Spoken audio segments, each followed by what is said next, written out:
கொண்டா கொண்டா போடு போடு, அந்த முக்கில் போடு, அதை போடு, தள்ளி போடு, அப்படி போடு. அங்கே வரு, அங்கே வரு. அட்டி சண்டை ஒரு அடி அடியால இருக்குங்க.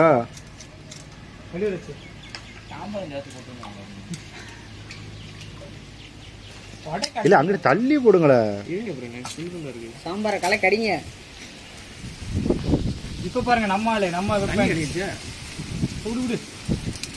நம்ம பண்ண போறீங்க. ஏய் சாப்பிட மாட்டீங்க, சாப்பிட மாட்டீங்க. எப்படியே சும்மா இல்லையா? அது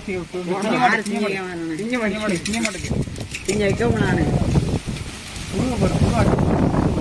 எல்லாம் தள்ளிட்டு வச்சு போனது இருக்கேன். எல்லாத்துக்கும் டேய் இட்லி திங்கும்டா. அங்க வர கீழே அடிச்சு நவுத்துது இட்லியை. இல்லை என்ன மொத்த அள்ளி போட்ட? அப்பா அப்படியே சண்டை போட்டு சாப்பிடுவோம். அது 8 8 அதுல அண்ணா திண்டிட்டு ஒரே இது அடிச்சிருச்சு இல்லையாக்கா? இட்லி ஓட்டுறோம். அது திங்கா தின்னு என்னமோ ஒன்று